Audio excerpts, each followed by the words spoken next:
1,000 times at least if it was doable. It's not. That's it. I claim it's not. All right, man. All right, is there more or yeah, that? I definitely don't think it would be done thousands of times, like maybe a handful of times to make some records, but there would be no real reason to circumnavigate the globe north to south. But it would get done inadvertently. It would get done by doing great circle routes to shortest distances, right? Like, surely there's got to be a place where it's just the great circle route is just over the North Pole or over the South Pole, right? Pretty much no. I don't think so. Not You're really. going from somewhere say you're going from somewhere like Canada, and then you're going to Russia or Asia. So you're telling me the great circle route's not just going to be like the straight line right over the top? I mean, yeah, if you're going from Canada to Russia, like for sure, like you're going to fly towards the north, but not towards the South Pole at all. Okay, so that's the north one. That's what I'm saying. This trip would be happening inadvertently. Like, nobody really circumnavigates east to west either. It happens in pieces. So now that we know you'd go over the North Pole, you could be take another trip from Canada to the South America. Then you could go from South America, Great Circle Route, Australia, Africa, something. I don't know. Johannesburg, somewhere stupid in Australia, maybe. I don't know. I'm just saying, like, these would be places they would just be taking Great Circle Routes to, no?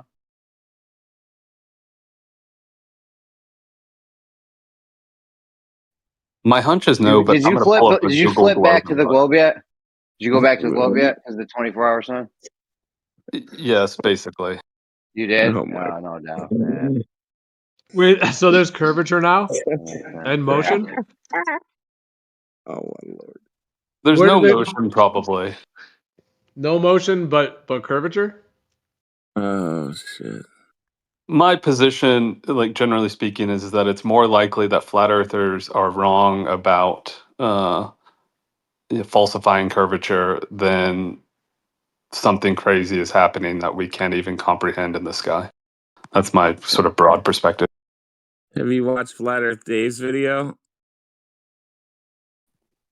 No, but I heard about it. That's the one where he's saying like I've been saying that I'm 55% globe, 45% flat Earth, and included in globe is concave, and included in flat Earth is either Witsit and them are lying or they got scammed.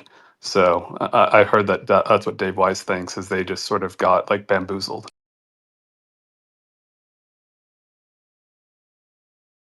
Is like I said, Yeah, I don't see how. I thought them guys were Dave Weiss and Jaron and them were boys. I didn't. He's saying that Jaronism and Witsit can't tell if they're in the sun or not. Jaronism and Dave Weiss did all that crypto stuff together. They were like freaking thick as thieves, man. Like, are you telling me Dave Weiss is just what? All of a sudden he hates him? I don't know, man. Looks like Dave's pointing out. I only watched like 40 minutes of it. Dave's pointing out some pretty crazy shit.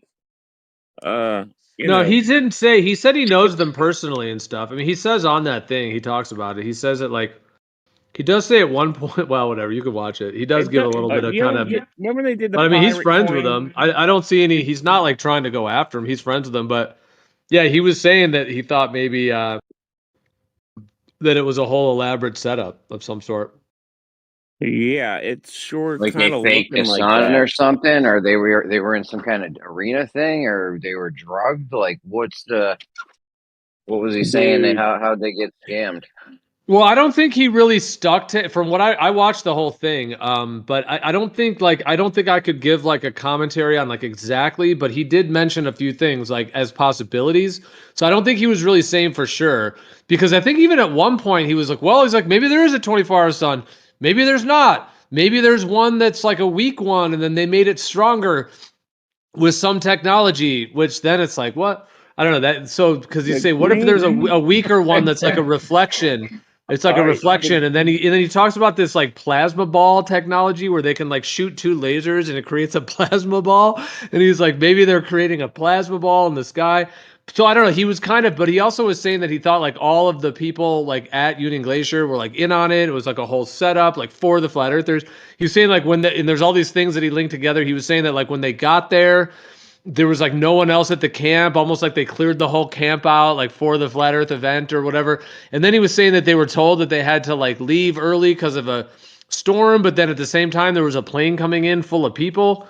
But that's not really necessarily that big of a thing in my mind, because you might be bringing people in that are planning to stay, and then there still might not be a flight out if there was possibly inclement weather. Yeah, that storm thing is a non-issue, because if you're gonna fly, it's like, yo, there's a storm coming.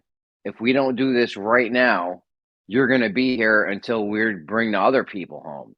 You know what I'm saying? Because it's gonna be stormy, and whoever's here is here, and whoever's not's not. Like anyone bringing up that storm thing is just not even really relevant in my mind. Yeah, what I found interesting was when he talked about them moving to that different area so that they wouldn't see the sun go behind the mountains or something. That was kind of interesting when he was talking about that. And the green screen comment was interesting too. I don't know. It was just kind of like, I don't know. It doesn't. There's enough going on that's definitely questionable to me. I only watched a little bit of it, but I don't know. I wasn't there. It's just hard to believe that like Witsit and Jaren and everyone there would fall for a fake sun. Like I feel like there's no way I could possibly fall for a fake sun. Yeah, dude, that was the real sun.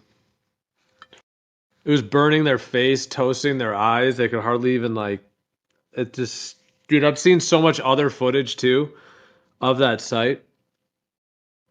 And the thing is, like, I think even David Weiss did mention at one point too that, like, you remember that idea we talked about months ago, like just that like wild idea that there would be some kind of like an arena, like an indoor outdoor arena, or just an indoor one. But in kind of David Weiss's just like speculation, he did like say that he's like maybe it's some kind of like a huge like he's like instead of like a 2 or 3 mile square indoor thing, what if it's like much larger, like tens of or even hundreds of miles as a massive. So I don't know. I don't know that he was saying any like set theory, but he didn't seem to say that it was just genuine and they went. So I mean, it just really, dude, it just brought up a lot of questions. That's for sure. I mean, nobody wants that, dude. I've talked to Witsit, I don't want to freaking say anything bad about him. I don't know Jaren. I like Witsit. You know, well, I mean, you can go like watch better, on YouTube right now. You can go watch like tons of videos of people that have been there as well, like just vloggers and bloggers and stuff. And I mean, I guess you could make your own read on it, but I mean, watching those, like as many as I've seen, it does not seem like they're like all nefarious actors or anything. Like these all seem like different people. When you look into their channels, they've traveled all over in other places. They have like their like family members on their channels being interviewed. I mean, I don't know, just different things they have, or just they're being interviewed and they're doing all these trips and stuff. I mean, yeah, I guess ultimately it's just someone's own discernment, but I'm just saying that like when I looked through all of that, there was no indication I had that those were all actors or anything. They all just seemed like real people in Antarctica on trips, doing stuff, camping, being like, "Oh my God, we're in Antarctica. We're cooking on a stovetop propane thing in like 10-degree weather," and it's like it's crazy, like all the stuff I've seen there.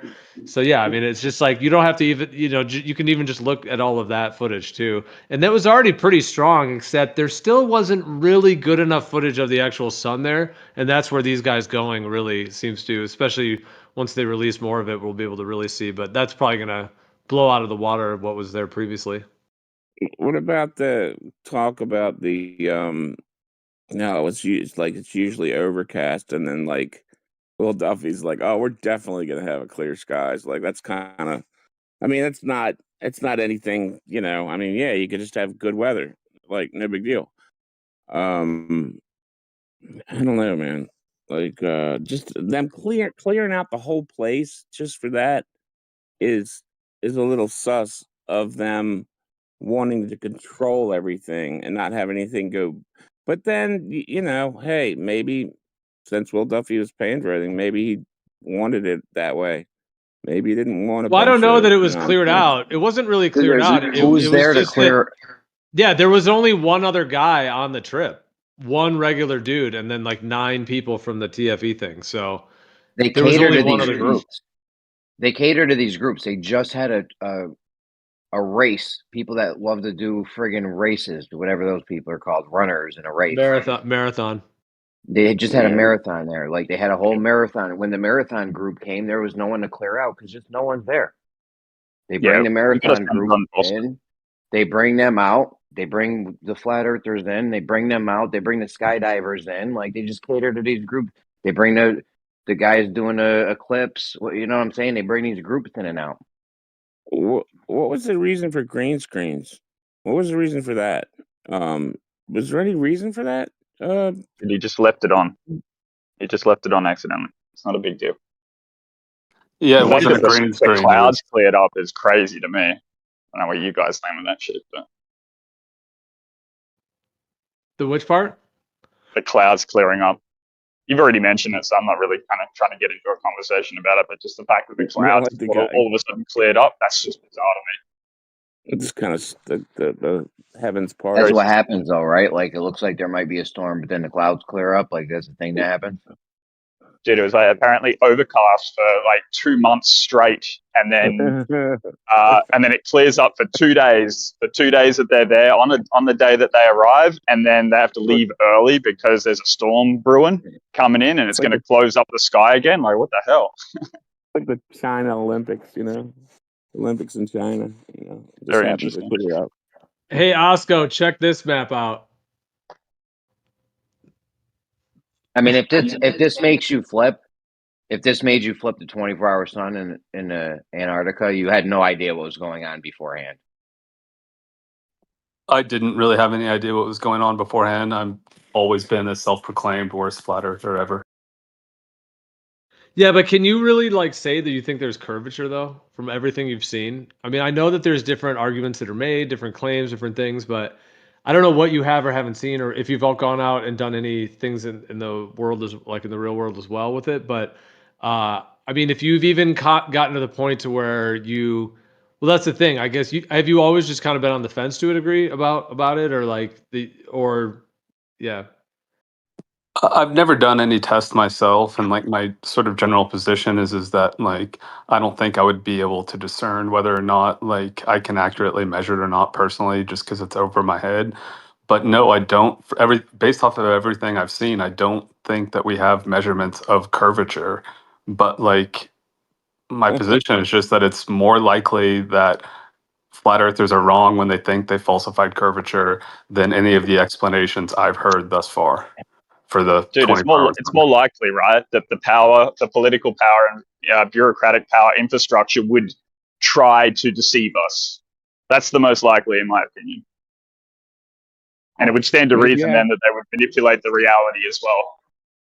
If you have no evidence of curvature or no measuring of curvature, like, why would you think of anything else?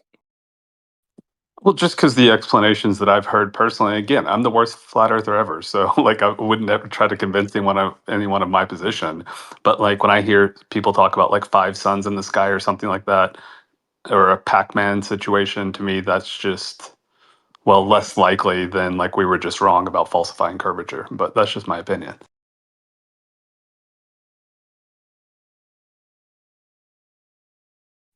How about the sky is a toroidal masterpiece and the ground is planar and stationary?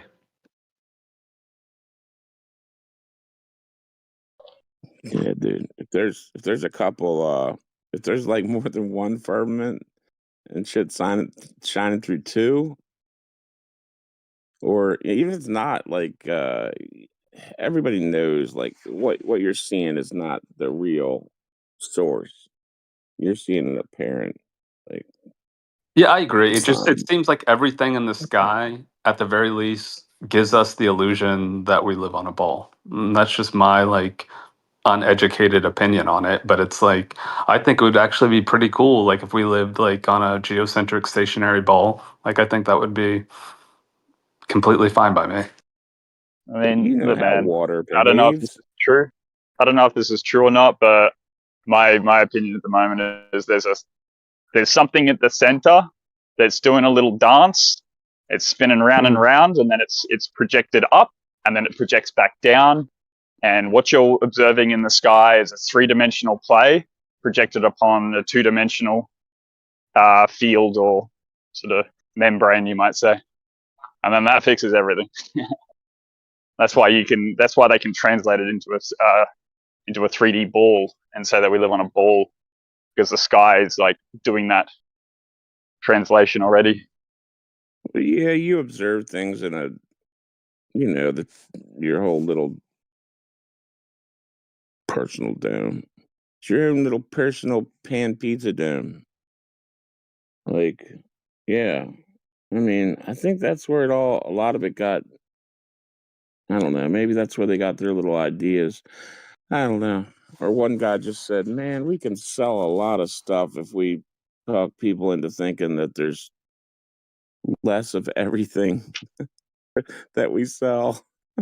Well, I mean, it was to essentially trap the mind of the individual into the material world to sort of create that gamut. It's a distraction, essentially.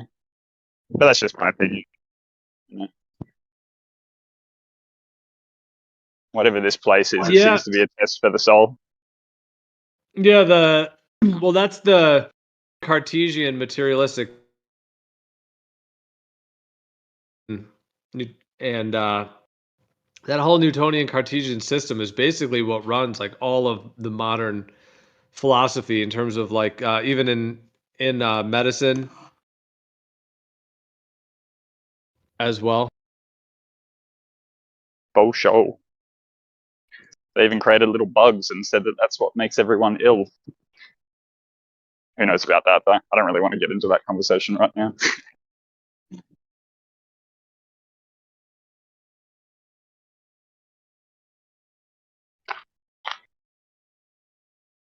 Wait, Osko, so do you think that there's a possibility that we're wrong about the Earth spinning and revolving the sun?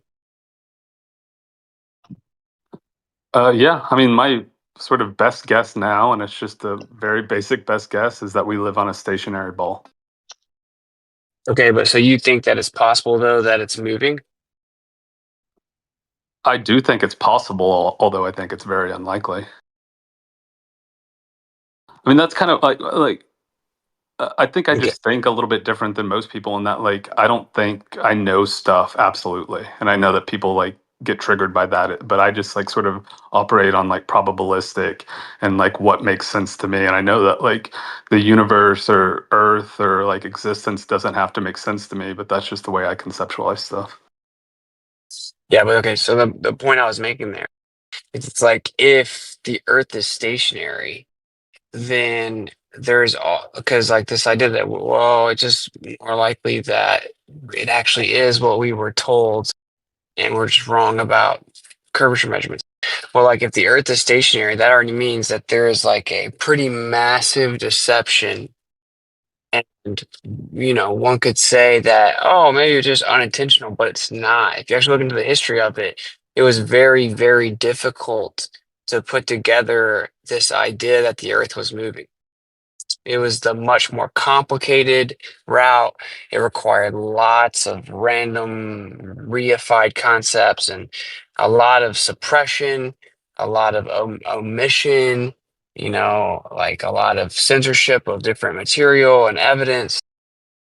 It was not easy for them to build and refine this model that claims that we're moving in all these different vectors. And of course, the vectors were added over time as it kept being wrong. So, in the situation that it's a globe, right? We were wrong about it or whatever. So it's like they put all that effort and energy into lying about it moving, but like the idea that they would do it all for the globe doesn't resonate. That's what I'm trying to understand. I feel like if they it's moving, that seems to logically really open the door for the entire conception of where we live being a deception. And so if you combine that with like the utter lack of measurement of curvature, you know. Yeah, I And mean they that did makes most.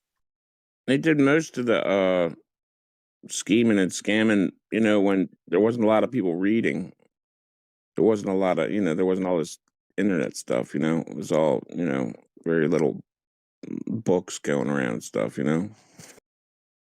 yeah. I mean that makes sense to me, but it's like that quote, and I'm probably gonna butcher it, but where they say like, "Don't attribute to malice, which you can just as easily attribute to ignorance," or something like that. And Yeah, it's like, Hitchens razor. yeah, I mean, it seems to me like it's possible that like just stupid ideas compounded over time, and that's kind of how we got to where we are. I mean, is it possible that like everything is fake and everyone's trans, Baphomet worshippers and Jesuits and shit like that, like controlling us all? Like, yeah, it is possible that like we have just been deceived, like on a centuries long like sort of scam, but how much weight do I put to that? I'm not sure. Yeah, so don't attribute malice to that which can adequately be explained with incompetence. It's Hitchens' razor. But I was actually preemptively addressing that concept with the argument that it's not like it was just a simpler, easier way to explain things, or there's a route that one may just like ignorantly, uh, believe that or fall for that. It was extremely difficult and it required hundreds and hundreds of years of suppression, censorship, lying, and then like 1,000 band-aids after the fact, just constantly adding stuff to the story to try to make that true. So it's like, I mean, what's a major force in a lot of these stories? You have like the Catholic Church. Start moving into modern times, you have like the Rockefeller education system. You have like a few propped up figures such as Einstein, and then you have true geniuses like Tesla and Heaviside and Charles Protosteinmetz. Removed, suppressed, hidden. So there definitely is like a concerted effort to suppress the evidence of the Earth being stationary, of there being an ether, and a concerted effort to rather push the alternative narrative because ignorance, so just like lack of malice and like naive, innocent ignorance wouldn't carry those things out. You see what I'm saying? Those things actually kind of take that option off the table because it requires like deceptive intention and forethought, like tactical scheming. So at that point, that really can't just be ignorance, right? Yeah, I'm not saying that you're wrong with this response, but like my response to that would be, I don't know if what you're saying is true. Like it's just too complex for me to actually like be able to like know what the motivations of all of these people were. It's like I think even about like the AE map and the 24-hour sun. Like I felt like I was lied to by the flat earth community about the AE map continually for the last 6 years. But do I think it was malice or ignorance? It was probably really neither. It's just everyone just sort of bought into that conception. And it could have been the same thing with the spinning globe model. Like for whatever reason, people just bought into the conception and continued to build upon it. The Catholic Church Um, absolutely kind of panned that. Its position on the heliocentric model was that it was completely wrong. It absolutely kind of went out of its way to say that the Earth is geocentric and stationary. Yeah, that's the And mainstream story. Have you actually researched that? yeah, my memory goes back that far. I'm older than I look. all the documentary evidence from that period which concerns it, all of it, tells us that the Catholic Church was geocentric, stationary, and that had actually been the position of the Church since pretty much it started, at least the Catholic Church anyway, because of the Greek influence at that time, if for no other reason. But they certainly didn't entertain the notion that it was something that went around the sun. Because because the Bible says, it's they felt that the Bible said that it's stationary, so it can't be moving, can't be neither be turning, nor can it be going around the sun. And the notion that the sun and not the earth might be the center of the universe was immovable. Absolutely. Yep, fixed and immovable. Yeah, but the Bible also says don't call any man on earth father, and they call their priest father. And it says that only Yeshua is the mediator to the Father. He's the only one that can forgive sins. So they say confess all your sins to the man that you call father. And then it says do not pray and well, I'm just making a point that logic doesn't follow in terms of the historicity of the Catholic Church based on some type of rigid application of the scriptures and adherence to what they say. They've actually done the opposite. Historically, they've inverted all of it. Do not pray in vain repetitions like that of the heathens, for the Creator doesn't hear those prayers because they're insincere. So what do? They pray in vain repetitions with rosary beads, and then they pray to Mary, an idol, which is strictly forbidden. And I mean, if you actually research that history, because I'm well aware that that's the mainstream narrative, which is science had to fight against religion, and the Catholic Church was suppressing the scientific progress of discovery that led us to the realization and epiphany of heliocentrism. That isn't true, though. If you actually research it, I recommend a documentary called Heliosorcery, for example. You'll find out that is not actually the case. For example, the whole story of Galileo is a complete lie, and they act like the church persecuted him and stuff. But actually, he was in house arrest, quote unquote, in a gigantic castle where he was allowed all kinds of insane privileges and even allotted servants, some type of house arrest. And you can actually research more into the trial itself, and you find out that it was a mock trial. And if you actually look into it, Galileo seems to hint that he was pressured by certain members in the church to actually develop the heliocentric model further. And there was a letter written, to go back to the point I was making to Osko, where he said that heliocentrism is completely inaccurate and blasphemous and incorrect. And he sent this letter to someone a year before he died. They were so frustrated that he sent it, they actually erased his name. This was largely removed from academia and then found later, and has now been largely acknowledged as legitimately from Galileo. They also took the final page of the Principia from Newton, who says, all that being said, the earth could definitely be at rest in the center with everything moving around it. They removed that final proposition. I think it's Proposition 43, Theorem 22. They removed it from Newton's Principia and then published it. Right. And this theme goes on and on and on. Kepler, who they say Kepler just came along and discovered using Tycho's data that the heliocentric model matched the observational data so much better that it must be true. But what actually happened, and a Harvard professor discovered this by researching it, that he was a complete fraud, and that when he actually tried to take the observational data from Tycho and integrate it into his heliocentric theory, it didn't work. And you can prove it by just looking at the charts and then looking at the solutions, saying they didn't match, but he just basically wrote that they did match. Right? And this goes on and on with almost every single one of those figures. And then if you go read all of these major figures, let's say, and I'll stop after this, but if you look at Copernicus and Kepler, for example, they both said that they believed in heliocentrism because of a religious motivation. They said that the sun was a deity, and it was symbolic of enlightenment, of oneself, apotheosis, the path to becoming godlike, ascension to a godlike state, and that everything in the universe goes around the sun, that the sun gives life to everything. It brings forth life. Now, there's basically a heavenly song being sang by the sun and to the sun in form of praise, and that acoustic levitation is what causes all of the musical spheres to rotate around each other. That was Kepler. Copernicus calls it a deity multiple times and says that he's honored to be one of the few who have now put together and published the secret that the ancients knew that, well, yeah, we go around the sun because it's a god.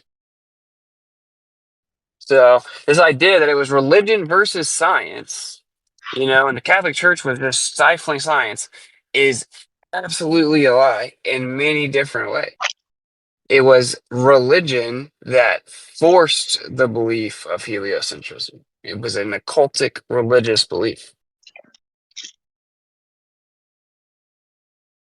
I mean, it was a lot, but yeah, I agree with you. Yeah, there's a What's lot. the I other just wanted part? I wanted to help the guy in the scenario that he'll never look into it. Now, at least he's maybe heard it. It actually kind of makes sense that it's the only way that they could push it into the mind of all the people is to create this, like a phony baloney battle between science and religion. So they say it creates the tension and the spectacle, so that all the journalists and people who are talking, all the chin wagging, they got something to talk about, and that's just the way that you push things in the social world. It's a perfect cover because it just makes like this idea of geocentrism seem so like stupid because it was basically just being stubbornly held onto for religious reasons, and science had to like fight through it and even be burned at the stake to get the truth out there. And I guess the reason I said all that is just distinctly here, the connection there with the Catholic Church is that if you actually dig deeper into the history of the Catholic Church, it is fundamentally a sun worship doctrine at its foundation. And if you actually look into it, it's all sun worship. And then to this day, they still use sun worship symbols all throughout the church because that's fundamentally what it is. So now you can see the sleight of hand where they have the cover story of like, oh, well, they were trying to stand up for the Bible. And there were a few people in that church that maybe did. But in fact, the church as a whole and many major players were key factors of pushing the transition to this sun worship belief,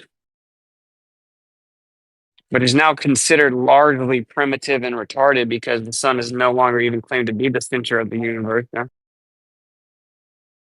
Yeah, it definitely seems like it was the model or whatever was developed like based on a philosophy. But if I could go back just for like 1 second, I am curious what's it, and you may not be comfortable putting a number on it, but maybe you will be.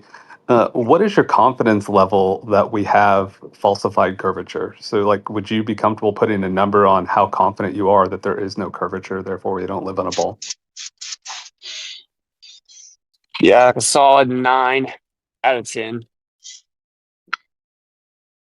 I mean, probably more than that, but I'm just trying to, long story short, like I do always try to leave open the possibility of being wrong. I think if you ever enter this world where like you think you know for sure you're not wrong, it's like a terrible place to be. So I went and saw the sun and I sat there and considered the idea of the globe the entire time, from Punta Arenas to Antarctica and back. Yeah, I respect that answer because I've actually asked that question to other people, and people have said 100% sure. And if someone says that they're 100% sure about that, then I just immediately disregard them. So I respect that answer. Well, it's because people like Clean FED, they'll like really like come for you and say you need to say that or not real or whatever. But I would say though, man, I'm like very sure that we're on a plane. Like like I said, I said it. I always like to be open to the idea that I'm wrong. Because like if you're not, bro, you have like a huge blind spot. And I think that's really bad. I think that's the reason we can't have fruitful discussion with so many people from the quote unquote globe side in the first place. The idea that they're wrong about, what the earth is such an inconceivable notion to them that they're not able to ever enter this like receptive state of mind.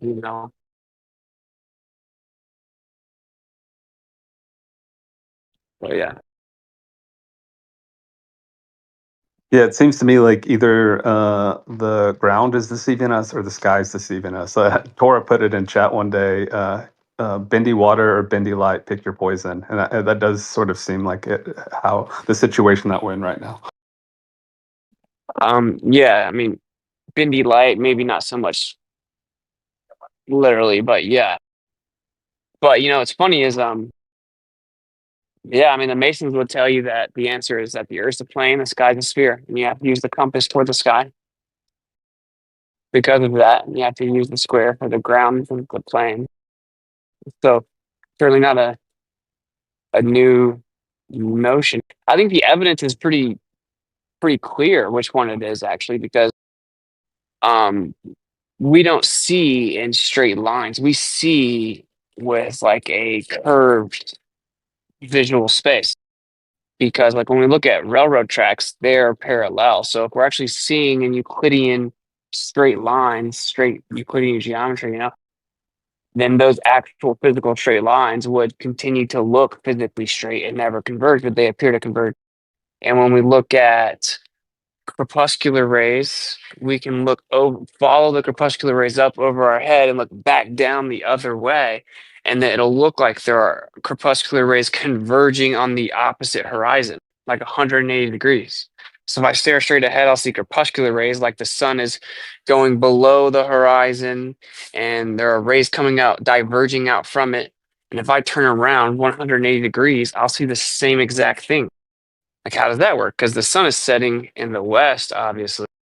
So what that kind of shows is that we have a limit to our perspective, and everything begins to converge into itself at that limit in all directions around us. And so what do you get if you do that? You get a little dome, right? You look straight up, and then you just start drawing angles down from the point straight up to the horizon. You do that in a full circle around you, you get a dome. So I think the evidence is pretty overwhelming that we actually see in a way that would impose, visual curvature on the sky. Actually, Yeah, the globe is so preposterous if you think about it, because it claims it's like the one-time perspective isn't affecting what we see. I think so too. But like, again, this is just my understanding. Like, it makes sense everything you just described. But then when I try to put myself like in Shane's model or the Walter Bislin thing, that's when bendy light seems like implausible to me. That it's literally just like looping around over me. No, I agree. I agree where, like, say, the 24-hour sun thing in Shane's model, totally not correct in my opinion. Like this idea that you go all the way out to the outside, you get this little dome, and the sun's on the opposite side of like this AE map, and it's doing a circle around. But I mean, there's just no way, in my opinion. But I do think there can be like an apparent position of the sun. It kind of makes sense that there are like extremities of Earth that the creator would make it so that the outsides, where the sun doesn't go all the way to, would have its own little apparent sun kind of out there to occasionally heat things up. And we do seem to live in like a world that was created for us. So it's kind of a beautiful idea that everyone experiences their own little individual sun. And that sounds crazy until you realize that even the globe kind of has to claim that. The sun's never actually exactly where you see it in the globe. I mean, they would say it's pretty much where you see it at noon. But yeah, so I don't know. It looks like that just is the way the world works, like. So I guess this is flat earthers have said this a million times, right? But it's like the ground is something we can go actually play with. Amen. We actually have access to that. You know a dome's a hemisphere, right? I do know that, yeah. Well, because the Mason thing you said, that's more a concave idea. What do you mean? Well, the celestial sphere, that's where Lord Stephen Christ got a lot of his ideas from. Yeah, I mean, the sky definitely has spherical components to it, just like a planetarium. Like with a planetarium, you have to replicate with a domed ceiling in order to replicate the stars. But it's a hemisphere. Yeah, I just wanted to say that from before. Yeah, but it's a hemisphere. Yeah, because we're you know why though, right? Because we're standing on the ground. So it logically follows that as you increase altitude, that hemisphere continues down, starts coming in to what would eventually complete as a sphere. Yeah, I'm not having a go at you. I'm just like the Masonic art of the two pillars. They have the celestial sphere on one of their pillars in a lot of their artwork. Yeah. Yeah. Because but do you see what I'm saying? So let's say like we're standing on the ground and we got a little dome around us. That's how we see. We started going up. Well, then how do we see what's below our feet now? Well, it would be that hemisphere would just continue logically, right? It would continue, and what it would actually do is create a sphere. So if you zoomed out and look at the Earth, you would have a giant celestial sphere around a flat Earth that cuts through the middle. And for example, that's like Manly P. Hall's book's cover art, right? Yeah. I mean, do you Yeah, think and there's a that's like such an ancient layout. Yeah, that whole structure of like, yeah, the cosmic egg, but just where you have like either like, yeah, like the planar Earth with the kind of hemisphere on top or with the hemisphere on the bottom as well. But yeah, generally seeing as the whole thing. So, but you're saying, but the stars only would be on the kind of upper half though? For like any individual observer, like we have just like a hemisphere, yeah. But I do think as you get higher, it would loop back down. But what I think is that based on scale, the amount that would start converging back in to make the sphere would be such a small amount. You know what I'm saying? Like you have to get crazy high for it to really start like coming back down to complete a sphere. Yeah. This is a point I tried to bring up to Shane and a few other people because no one ever really thinks about it. But this could have pretty serious implications because if we just gain a little bit of altitude or a little bit of elevation, now we're going to actually have this effect where it's looping back down below us.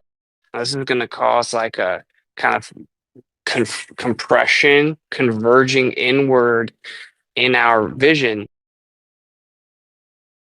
which, as far as I can tell, could definitely be confused as physical curvature, right? Which is why super long distance observations at a higher altitude, like with the theodolite or something, you can't take it to show you like, oh, it's if it's a little below my eye level, the Earth's a ball. I don't think so at all. I don't think that checks out at all. I know. So I don't think you have to get into the Atmo to point out that it doesn't check out. Is my point.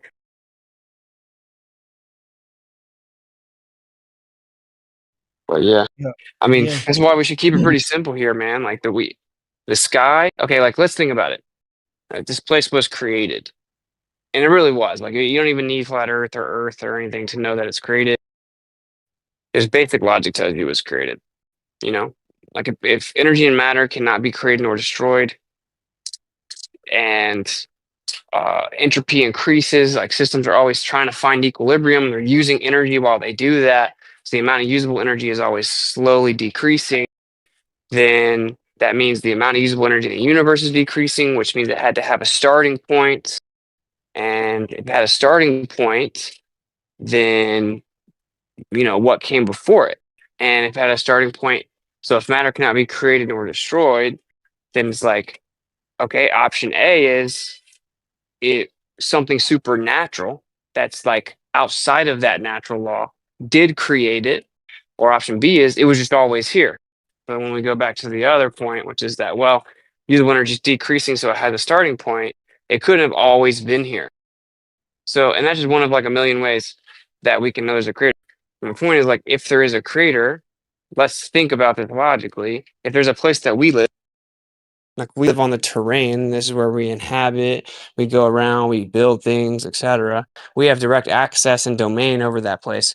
And then there is the heavens, which if you go out and look at the sky with no light pollution, it's literally insane, bro. It's like impossible to grasp. It's overwhelming. It's like incredible, right? Which one is more likely to be something that we can't get a grasp of?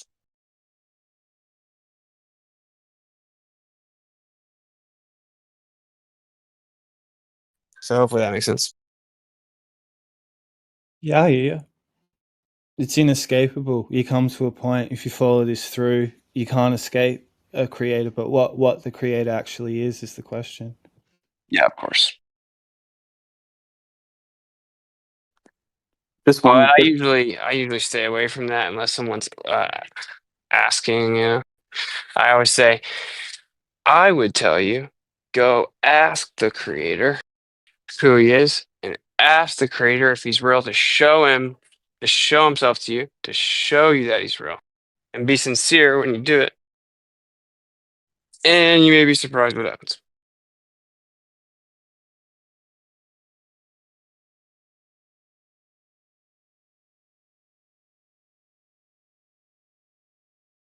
Like, what percentage of the world do you think has actually done that?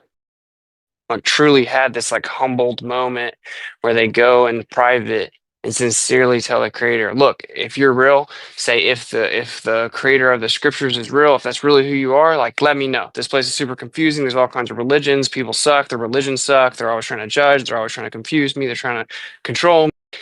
And there's a million different claims about you. If you exist, it's hard to know. Like if this is you, let me know. Like like show me the truth. If you're sincere about the fact that's like whatever the truth is, I actually want to know. And if you're really there, I want to know. And who you really are, I want to know. Like show me. I think that has not happened that much for people. I think that a lot of people want to bring this idea up to them. Like they'll initially kind of claim that they've done it, but then if you really start talking to them, like they've never done it. So Yeah, I mean, I think most people in general are not like existential and don't like, ponder about things that often. But like in my experience, like whatever sort of general, broad religious context you seek the creator in, you'll find the creator in that broad general context. How much do you yeah, think knowing the correct layout of the earth is part of coming to that creator? How much do you think that's connected? Like understanding the creation and how it, like what the truth of like truth and how that plays in with spirituality. so specifically the layout of the earth, I think like nothing. Because I think you can't. Now, like overall, like just like like a resonance of like understanding what it really is, right? Like that you can be um, comfortable and confident in where you stand and in your experience, like how you're experiencing it, that like you're grounded and that everything's moving around you. This place is super special, and there's like this, heavenly light show and all that stuff. I think that's very important. Like the actual acknowledgement of that component of it, that this place is super special and kind of like in the middle of everything moving around us and stuff like that. But I don't think that we can know stuff. You know what I actually think about this whole 24-hour sun thing?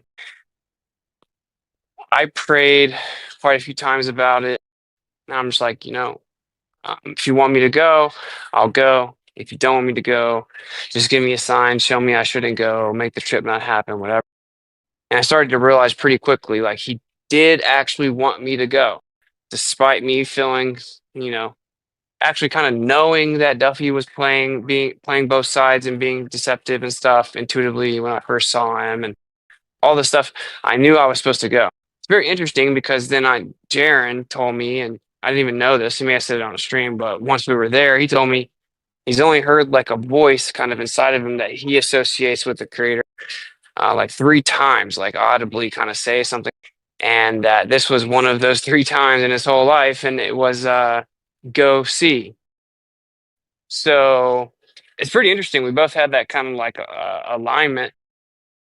And I'm saying all that to say, I think that I realized pretty quickly that the creator's doing something, like, so it's got to be good. And I can never understand what the creator's doing.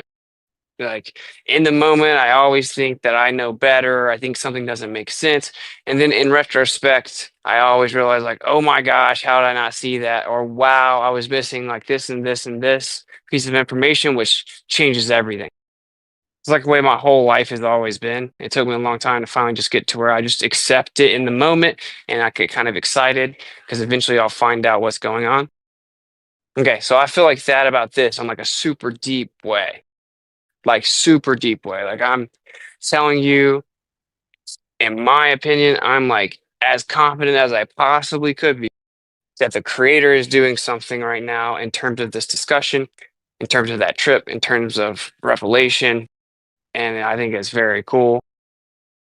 I was saying that to say, sorry, I'm long-winded right now, I guess, but as to the point you're asking, I think that this ties in nicely to that, which is maybe what just happened was flat earthers kind of had to be humbled because in a way, flat earth in its current state is the same deception that the globe was. And that deception was treating the earth like an object you can sit on your desk or you can pull a pencil out and draw.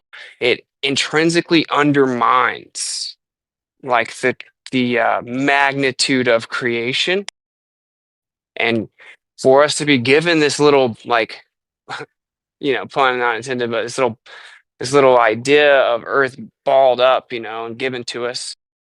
Like, here it is, we kind of did the same thing. Like, we woke up to it, and much of flat Earth then just kind of flattened that and replaced it. And the end is the same, which is like, it's not true appreciation of the core principle that we can never truly understand it. And that is the number one proof of a creator. And that's why it says, even in the scriptures, regardless of what we think about them, because this principle is everywhere, not just the scripture, that basically no man has an excuse in terms of knowing there's a creator, because every man knows there is one simply by looking at the creation. So you see, like, that's a super important spiritual component of existence, right? Like, it's like maybe the most important, that based on where we live, just observing it, there's a creator, from the beautiful intricacies on the small scale all the way up to, the sky, how incredibly big it is. Does this make sense? It makes sense to me. Just real quick, the commandment where it says "make no idols," I've heard that interpreted before as "make no models," and so that kind of aligns with what you're saying. Is like, maybe we just can't make a model of what Earth is. Yeah, well, it does specifically say, "Make no graven images of anything in heaven or on earth." I believe, yeah, bro. I just think this is a pretty deep concept. I think everyone should kind of ponder it, because you got to admit, we kind of fell for it, if that's the case, right? Like, and it makes sense that if say this is like a spiritual war, and like the main primary objective is to get people to not truly appreciate creation, to kind of bottle up the creator and kind of like undermine what he did. Well, then, like, this FE model that was served up on a silver platter does the exact same thing. So, in a different way. I mean, it's definitely different. Like, one of them is telling you that, like, everything's inverted and you're constantly being deceived, and one doesn't. But still, I don't know. I'm curious what your guys' feedback is. Sorry for talking so long. I think people have to keep asking questions. No, dude, it's 20, hang on a good. sec, So wait, what are you're saying about it? Gio, that I'm in the middle of something. Gio, you've cut me off. Wait, in what way again? That the AE that it? Could you just like say that last part again? Oh, maybe. Can you hear head shifter? Yeah, Gio, can you hear me? You've cut me off 3 times. I think maybe you can't hear him. All right, let me leave. Yeah, just I'll leave and come back. Yeah, he was cutting in and out a little bit himself. Maybe it was just the connection. Well, I just think people have to keep asking questions. I think it's really important. You can't just stop at religion and not ask any questions. I also wanted to I think second what Gio was saying was, could you repeat like the main part of the question that you were asking? Because like I just got back as well. Yeah, long story short, what do you think about the idea that kind of all this has happened because flat Earth is getting humbled in a way, and that way is that although we've woken up to lots of truths and deceptions about where we live, the globe said, like, oh, here's the globe, we know exactly how big it is, we know everything about it, and it kind of undermines the creator and how you can never truly understand and grasp what he created. It's so far beyond our understanding. Flat Earth kind of still did the same thing and just replaced it with something else, which also would still be kind of undermining the true magnitude and magnificence of the creation and what the creator did, as if we can like really fully understand it. And so we were still wrong in that sense, and in like a major way, and maybe we're kind of being humbled in that sense.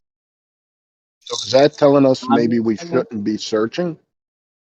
No, I don't think that the search is bad. This is my opinion.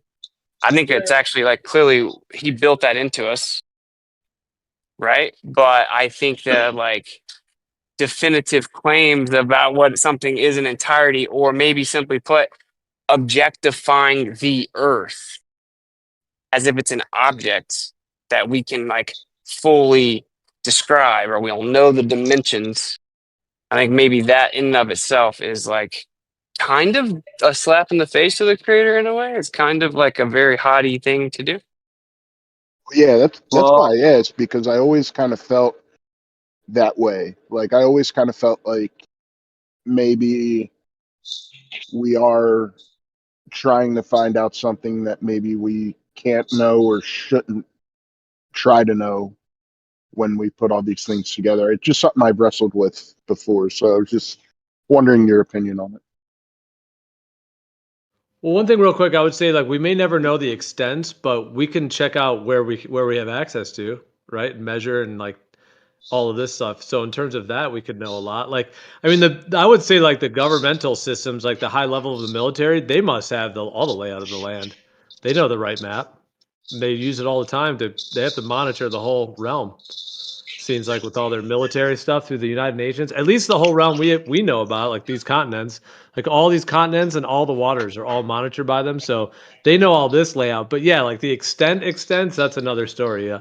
Going to the like yeah, like either up, down, or any way any way horizontally. And also Christmas. So hey, can I throw something into this? Andrew, you're roboting, brother. Andrew, you're roboting, can't hear us, so he's not stopping. Way to get together. Well, we heard the very very end of that.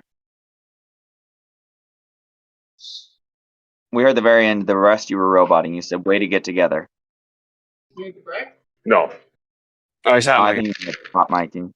He might be hot micing because he said he was going to the store just prior to this. But I moved him. if I can, so this sounds like a little bit of an extension of the conversation from last night in Clubhouse, and I think the idea that to objectify the Earth, I do believe is erroneous. Like it's not so much an object, but to me that speaks more to the straw man idea of flat Earth, that it's a plate or a disc floating in space, or that we can know what the boundaries are. And I think that serious flat earthers, who have been looking into this, understand that like we don't know if there's an end, we don't know if it's an infinite plane, we don't know if it's a moon map model, we don't know those kinds of things. And the idea of flat earth is not necessarily to describe a shape, but more a description of a surface, right? So I get what you're saying, that I think we were definitely humbled by this whole thing, no matter what, because it's, caused so much chaos, and it definitely needed to be addressed, because if something as simple like that can cause so much division, we should want to reevaluate our positions together, like as a stance, or as a group, I guess, as a community. But that was something that I was trying to address a while ago, that if we don't put aside our personalities and stick to principles, that it would end up biting us in the ass. And I think we're seeing some of that now. But so, I mean, I think God has a purpose for all of this stuff. I do not disagree with that there. I just don't know if the whole movement in itself was to objectify the earth. I don't know that I necessarily agree with that 100%, but I do see the potential issue in trying to objectify the creation, because that's exactly what the globe did, right? It turned our realm into a thing that is now just another thing amongst things, and that's what feeds the materialistic world, right? I mean, that's what they wanted for society, was to make us materialists, so we didn't worry about spiritual matters. So yeah. So to clarify, my position is not that the movement, like flat Earth, the movement in general is erroneous or blasphemous and was strictly to objectify the Earth.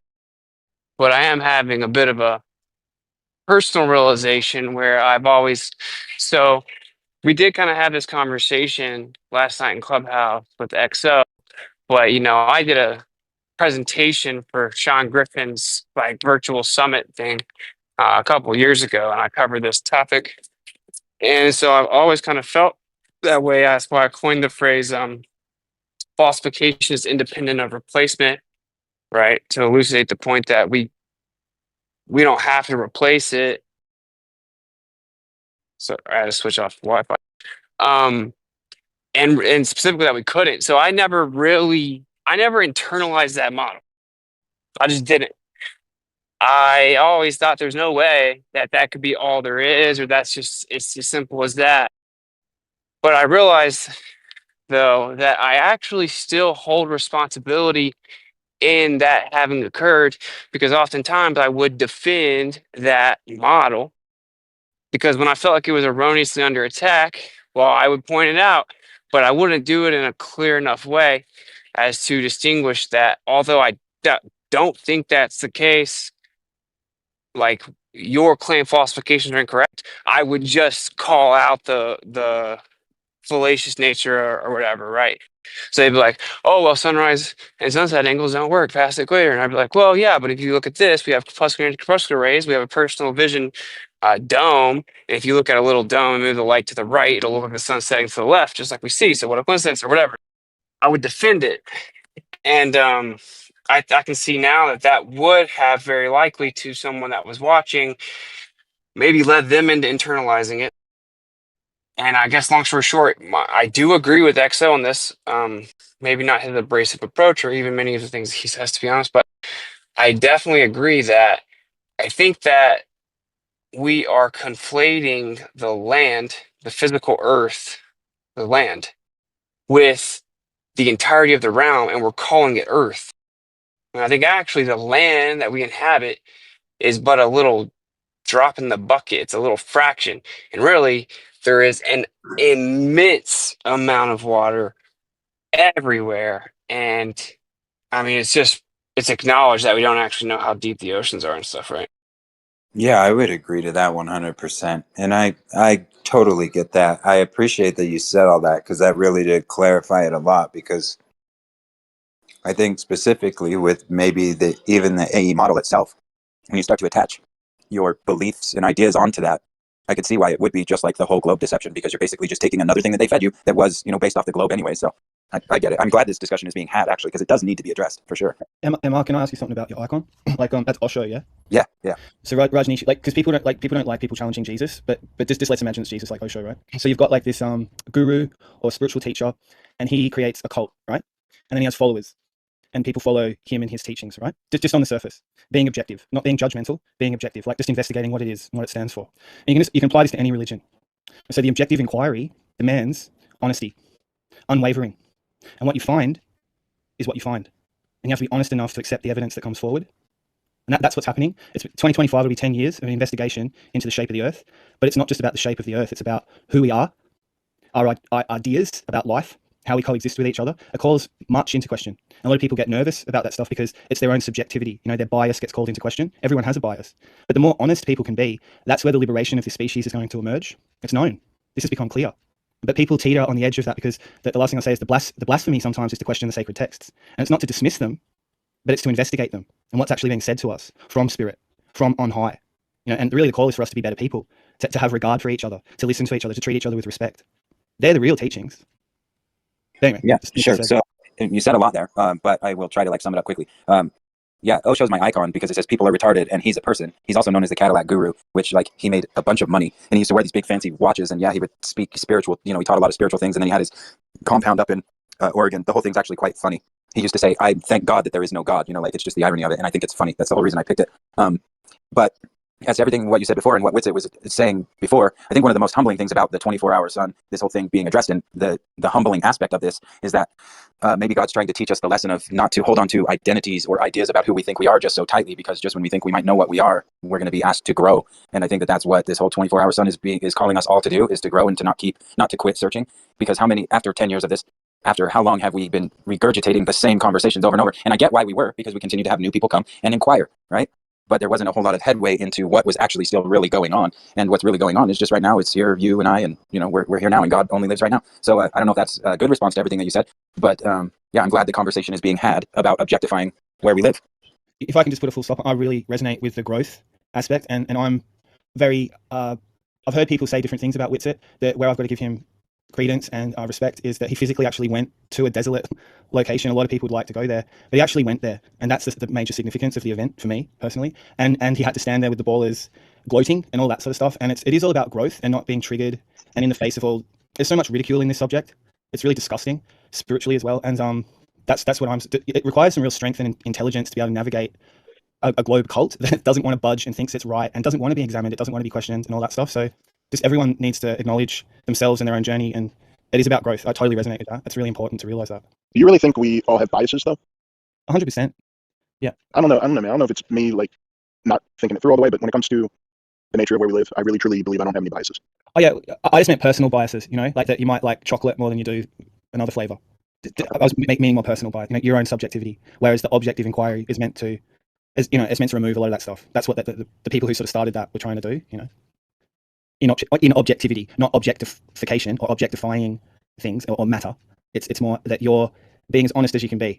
Like imagine a judge and a crime's being committed, but he likes the person who's in the box sort of being seen as guilty, and the jury saying he's guilty, but the judge is like, oh, but I kind of like this guy, I'm going to let him off. That just wouldn't work with it. Well, thank you for the kind words, brother. I am curious what the rest of the room thinks about the idea. What do you think about the idea that quote-unquote flat earths may have just been sat down and humbled a bit because we were also falling for the trick of objectifying, thus undermining creation?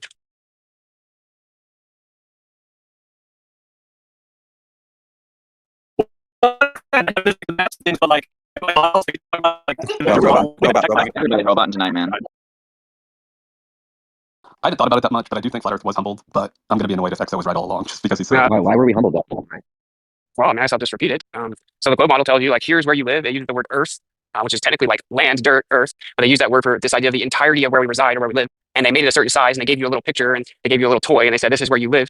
And, we know all there is to know about it in terms of how big it is and what exactly it does and where it is. Here's what it looks like. If you were to see the whole thing at once, it's this object. And then what Flat Earth did was realize that's a lie. We're being deceived. And many people in Flat Earth then replaced it with something else that you could fit in your pocket and have a little toy, and this idea of seeing it in entirety as an object. And I'm just asking people to think about the idea that, in a way, it's kind of bottling up what the creator made. It's kind of undermining it. It's putting it in, it's restraining it, it's restricting it. You know what I'm saying? And what if this place is so far beyond anything we could ever truly understand? What if in reality you could never see it from all the way outside? And there's no way we would ever know what it would look like if we saw it from all the way outside. And we're kind of bottling up the creator. And so to kind of guide us, similar to like a father, right? Sometimes you got to ground your son, or sometimes you got to take away his freaking car keys for the weekend or whatever. Like where we maybe kind of sat down and been like, look, you guys are clearly on the right path, but don't fall for the same ultimate trick of kind of thinking you know more than you do, right? Like being kind of arrogant in the idea that you're gonna be able to fully know what I made. I don't know. Just on what Austin's saying, as a previous glober, I was distanced from my creator, and it definitely had a nihilistic kind of a worldview because of it. So I take Austin's point that when I was in that glober mindset, that I'm just a speck on a speck floating around in infinite nonsense, it makes you feel insignificant. So yeah, I can see how that would help to program people into a nihilistic, self-destructive mindset. Exactly. And why would life be insignificant? Makes no sense. Well, I think Jeremy disagree with me. I think Jeremy was trying to. Well, I was going to ask, what did you mean by the objectification with a planar stationary Earth? You mean like those little kind of dome things, or like those little dome models, or things like that? Yeah, exactly. Yeah, like the dome model with the AE map, and it's like here's the boundary, here's what the whole thing looks like if you could see it all at once. Yeah, like kind of seeing it from outside, like 'cause that's kind of like what they would call God mode, like God mode if you could see the whole thing. And so, I don't think necessarily like the visualization of what it would look like all the way zoomed out is necessarily the problem. It is specifically claiming like what it is all inside of it, right? Like this landmass is this big, and there are 7 of them, and here's how it's laid out, and there's this much water, and then here's the boundary, and here's what it looks like zoomed out. You know what I'm saying? Now, Flat Earth, obviously, we didn't do that in many ways. Like the globe claims to know the extent of what's beneath us and what's above us. Those are 2 huge components that they've really crossed the line with that we did not. I'm just saying, I think that we maybe tiptoed a little. We were venturing too close over there, and we're becoming a bit stagnant. And then the stagnancy over time began to kind of evolve into a bit of arrogance. And I'm myself included in this discussion. I'm standing in line forever right now, and all these people are like totally hearing. I would agree to that. Word? Anybody else? I don't know. I don't feel humbled at all. I mean, there was already been inherent problems with AE map, so we already knew that. You already knew the sun going straight on an equinox doesn't work on AE map. You couldn't make the stars go counterclockwise, like a different direction. Like this is just one more thing we don't know about the sky. I don't feel very humbled. I guess if you had some weird ideas rolling around your head, then I mean maybe you could, but I just don't. Did you not believe that the sun did not have 24 hours in the sun? I thought it didn't. Yeah. Just finding out something that you thought you were wrong on something. I mean, I don't know. That's not a humbling experience in my mind. What? finding out you were Yeah, wrong about I something. confronted with the truth. I definitely feel that's humbling because oh, yeah, that's something I didn't really know. After that, I believe it was probably true. Yeah, the definition of humbling experience is finding out that you are wrong. Like you feel that's why the phrase goes either be humble or be humbled. Either show some humility or get humiliated, right? And like this conversation wouldn't be happening if the sun had set. This would be a gigantic party, and the fact that it's not is, I think, what Witsit is speaking to. I still think it is a party, man, because I mean now we have more truth. We know we have. I would agree to that. Extra, Yes, extra knowledge we didn't actually have. For those who are actually seeking truth, yes, it's not. It's more of a curious inquiry for sure. But I think what Austin's saying is this idea of this like AE map, this dome model, this whole thing that we've objectified the Earth, and that's why we're having to. It's. I mean, before this though, I've heard all the explanations for the problems that I would bring up before, like the stars going in a different direction and the sun going in a straight line on an equinox, and I never heard any good explanations for how that would work. So I mean, the 24-hour sun is one more thing that wouldn't work like that. Like I don't know. Yeah, but it was just like I've always thought of the Gleasons and the AE map as just kind of like more like a blueprint. I mean, I know that the way I spoke about it, I never said like, oh, this is what the Earth is. In fact, I often pointed out that, I mean, Australia seems distorted and all the other things with it, but it's just like as a general layout or as like kind of a starting point to try to, start to think about the sun movement, all that. I mean, that's kind of the way I always thought of it. It's kind of just like as like a base kind of outline or just like a blueprint to kind of begin to try to see that, see it from that type of a layout. I agree with that in the sense that like even if you say that things look distorted on the map, you're saying it looks distorted from the image that the globe gave you originally. So you can't know what it is at all. Wouldn't it be? It was good to help visualize. Oh God. Somebody trying to get in? No, I just asked. Wouldn't it be easy to make a map? An actual representation of the whole world. Absolutely. One of my neighborhood. It would be easy to certainly leave stuff off of a map and slightly rearrange places on the map. Yeah. Well, not if you know the distances between 2 points. It should be easy on a flat surface to draw out a map.